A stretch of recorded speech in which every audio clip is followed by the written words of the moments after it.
there's a lot of uncertainties regarding the economic outlook for China in general. Here at JPMorgan, we just cut our 2021 GDP forecast for China by 40 basis points. We cut another 50 basis points off the 2022 number.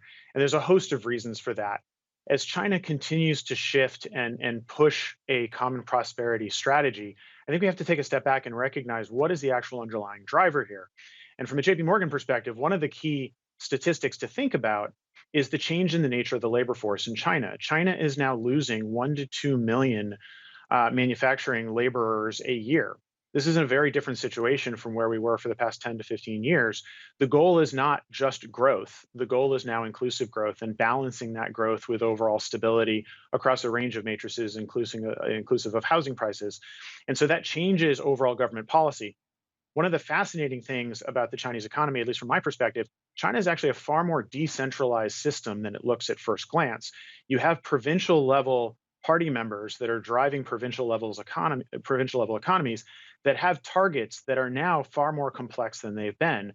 As an example, while China has increased the quota for coal production, they've allowed coal prices to move more than they have in the past. You still have provincial level party members that are facing quotas for year end in terms of total energy used and energy efficiency, many of which they are far away from. And so you have these conflicting demands. And so I think the only certainty as we look forward, anytime a system goes from one overarching goal like growth to many competing goals, that introduces uncertainty into the system. And I think that's really the core of the story for China as the government and as the economy navigates the next 1 to 2 years and segues into this new and different system.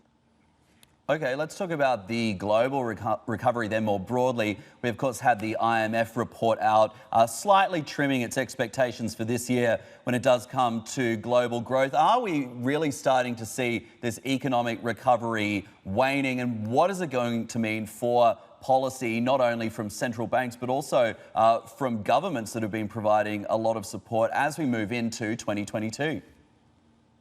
So let's address that in slightly reverse order and look at what the markets are pricing in terms of rate expectations. From an Asia emerging markets perspective, markets have already priced in aggressive rate hikes in all markets save Taiwan. And so that's the baseline from which we work. Now, there is a challenge to that. As you say, global growth is slowing. We've taken significant cuts to our GDP forecasts across a range of economies. We've just talked about China.